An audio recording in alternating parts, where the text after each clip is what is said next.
Magandang gabi po, Luzon, Visayas at Mindanao.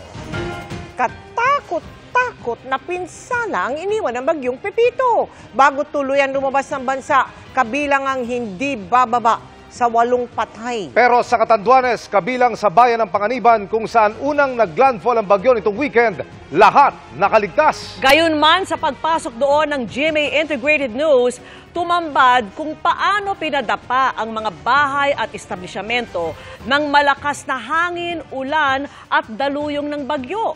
At mula sa Virac, Catanduanes, nakatutok live si Joseph Moro. Joseph.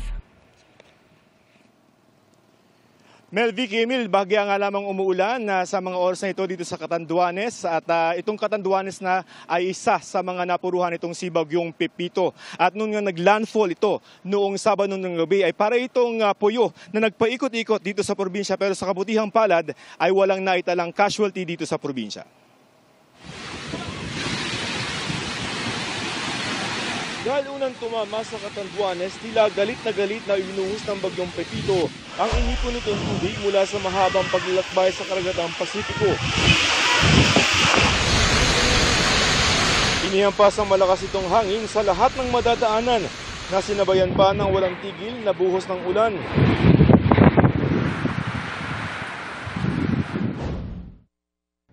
Partikular na sinapul ang bayan ng Panganiban, Catanduanes, kung saan unang naglandfall ang bagyo. Kasunod nito tumambad ang lawak ng pinsala.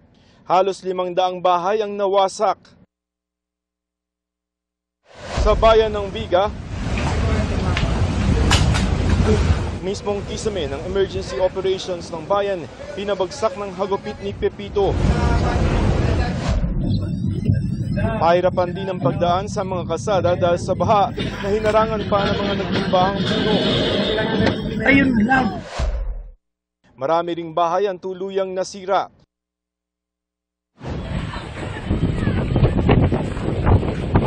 Ganyan din ang sitwasyon sa bayan ng Karamoran kung saan kaliwat kanan ang pinsalang iniwan ng bagyo.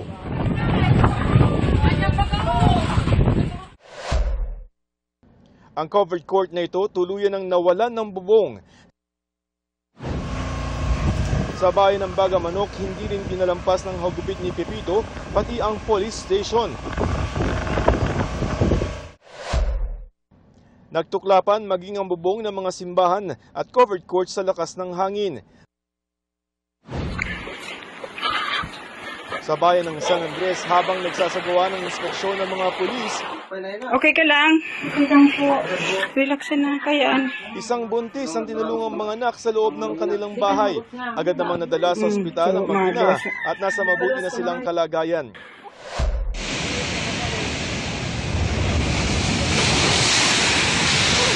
Habang sa bayan ng Virac, halos lamunin na naglalakihang mga alon ang dumaraang truck sa kalsadang ito.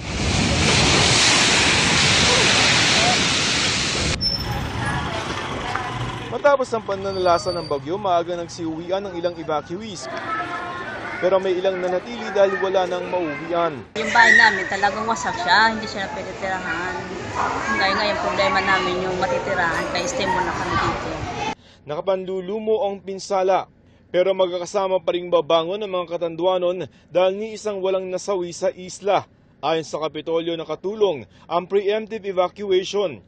Tulong-tulong ang mga barangay official, pulisya, Coast Guard at ibang ahensya para mailikas ang lampas 70,000 mga individual. I would like to thank the DSWD, the UX, PAP, of course sa ating Presidente, BBM, sa pagpadala niya ng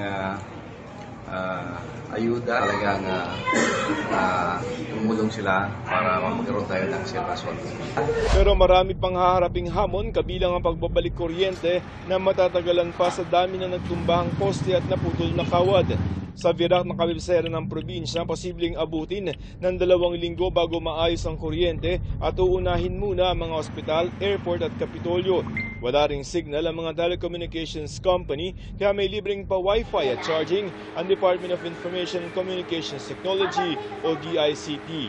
Habang naghihintay na bumalik lahat sa normal, may parating na 45,000 na family food packs na dagdag sa naunang 10,000 family food packs na ipinaposisyon bago pa bumagyo.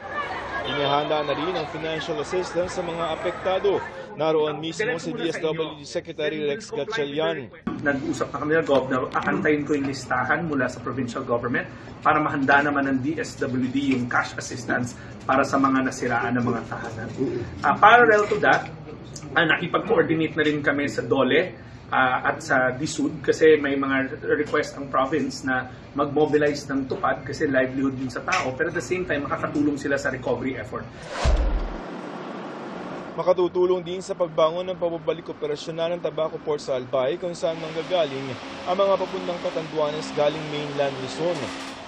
Dito inabutan ko ng aking team ang mga paserong 3 araw ng stranded dahil sa bagyong Pepito, tulad din na galing pang Maynila. Kaya ganoon na lamang ang pag-aalala nila sa mga naiwan sa Catanduanes. Bahay namin sira, tapos yung pagkabuhay namin medyo di naman okay na. Siguro panibagong na naman, diskarte.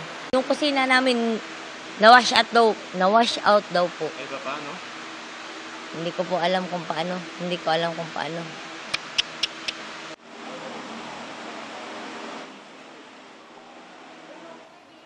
Vicky, tuloy-tuloy pa rin yung bahagyang pag-ulan dito sa Virac, Catanduanes at pagkapasok nga natin ng ating report ay biglang nawalan ng kuryente dito sa Virac. Ang natira na lamang ay itong kuryente dito sa Kapitolyo. Siyempre, ayon sa lokal na pamahalaan, ang kailangan dito po sa mga gusto mag-donate ay mga family food packs, mga canned goods. Samantala yung GMA Kapuso Foundation ay papunta na rin po dito para magbigay ng tulong para sa ating mga kababayan dito sa Catanduanes. Vicky? Maraming salamat sa iyo, Joseph Morong.